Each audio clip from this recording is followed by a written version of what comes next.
नमस्कार दोस्तों, कैसे हैं आप सब। आशा करता हूँ कि आप लोग स्वस्थ और भले चंगे होंगे। आज जो मैं बहुत दिनों के बाद तो ऐसे मैं आया हूँ आपके सामने।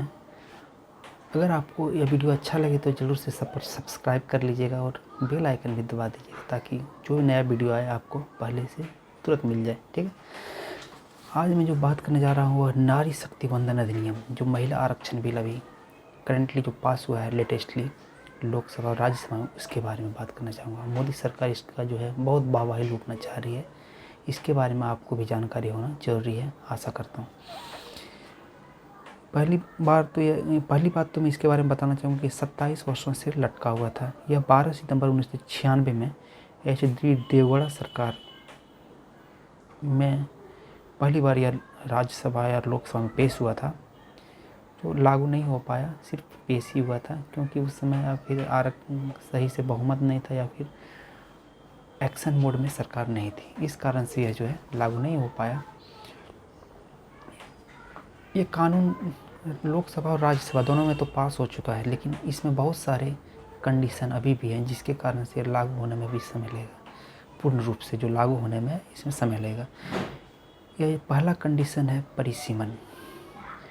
परिसीमन एक ऐसा स्थिति है जिसमें जो है पहले तो जनसंख्या के आधार पर लोकसभा की सीटों और विधानसभा की सीटों का आवंटन होता है, वही परिसीमन है। ठीक है, अटल सरकार में जब संविधान संशोधन हुआ था उसमें प्रावधान किया गया था कि 2026 के बाद जब पहली जनगणना होगी उसके आंकड़े प्रसारित हो जाएंगे तभी लोकसभा का परिसीमन किया जाएगा। बिना परिसीमन के यह जो है महिला आरक्षण बिल वो लागू नहीं हो सकता है। और अभी तक 2021 की जनगणना भी नहीं हुई है। 2021 की जनगणना वो जो आपका जो बीमारी फैला हुआ था कोरोना, उस कारण से यह जो है नहीं हो पाया। 2021 का भी नहीं हो पाया। उसके बाद फिर 2026 का होगा, उसके बाद फिर 2031 में होगा, तभी परिसीमन हो सकता है। ये पहले से कानून बना हुआ है। ये अगर बदल जाए कानून तो ये जो महिला आरक्षण बिल है वो पहले भी लागू हो सकती है, लेकिन अगर सरकार चाहेगी तब। इसमें ये कंडीशन जुड़ा हुआ है। ठीक है, इसीलिए अगर ऐसी स्थिति रही जो मैंने बताया, अगर ऐसी स्थिति रही तो 2024 तो छोड़िए, 2029 के लोकसभा चुनाव के वक्त भी महिला आरक्षण का जो यह कानून है वह मतलब इलेक्शन में लागू नहीं हो सकता है। 2024 के इलेक्शन में तो छोड़िए, 2029 के इलेक्शन में भी लागू नहीं हो सकता। सोच लीजिए। अभी इसके और कई जो कानून है वो पूर्ण रूप से लागू होने के लिए अभी कोर्स बहुत सारे जो है पड़ाव भी बाकी है।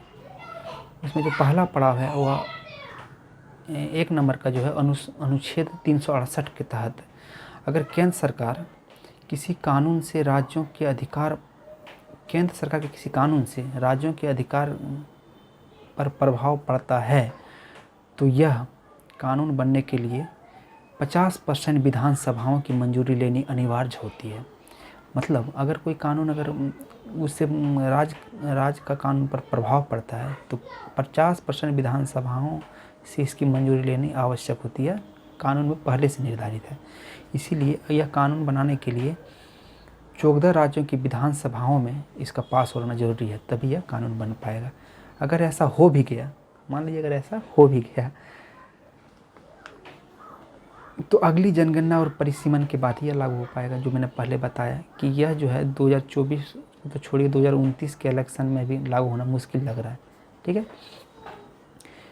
उसके बाद एक और है अनुच्छेद 81। अनुच्छेद 81 के तहत MP की संख्या 550 से ज़्यादा नहीं हो सकती है। संविधान यह भी कहता है कि हर 10 लाख की आबादी पर एक सांसद होना जरूरी होता है। आखिरी बार 1971 की जनगणना के बाद परिसीमन हुआ था। 1971 के जनगणना के बाद जब उसके आंकड़े प्रकाशित हो गए उसके बाद परिसीमन लागू हुआ था। उसके बाद यह सीटों की संख्या 543 तय हुई थी, जो लगभग उतना ही है। 550 अभी तक हुआ नहीं है। ठीक है, इससे तो फायदा बहुत सारा है।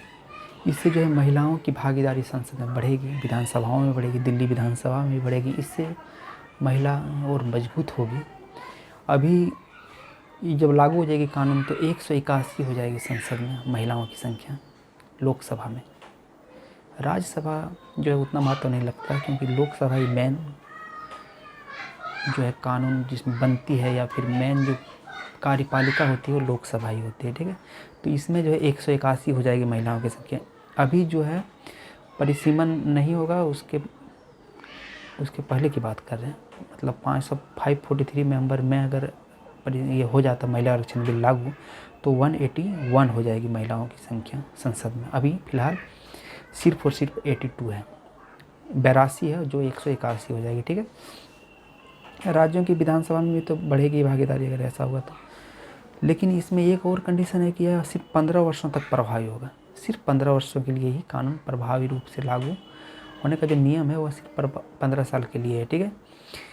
इसमें सीटों का रोटेशन का भी प्रावधान है इसमें कि मान लीजिए कि इस बार इस लोकसभा में मान लीजिए अभी हम लोग रह रहे हैं धनबाद में अगर इस साल महिला आरक्षण बिल के अनुसार अगर इलेक्शन हुआ तो अगले साल फिर दूसरे जगह पे होगा, ठीक है। ओके, बस यही तो है जो नारी शक्ति वंदन अधिनियम है जो मोदी सरकार बहुत बोल रही है, बहुत वाहवाही लूटना चाह रही है, लेकिन ये अभी तुरंत लागू नहीं हो पाएगा क्योंकि परिसीमन होना बहुत ज़रूरी है इसके लिए, तभी यह लागू हो पाएगा। धन्यवाद, बहुत बहुत धन्यवाद। बस आप हमारे ऊपर ध्यान रखिएगा, हमारे वीडियो को लाइक करिएगा, तभी हम आगे बढ़ पाएंगे। धन्यवाद, बहुत बहुत धन्यवाद।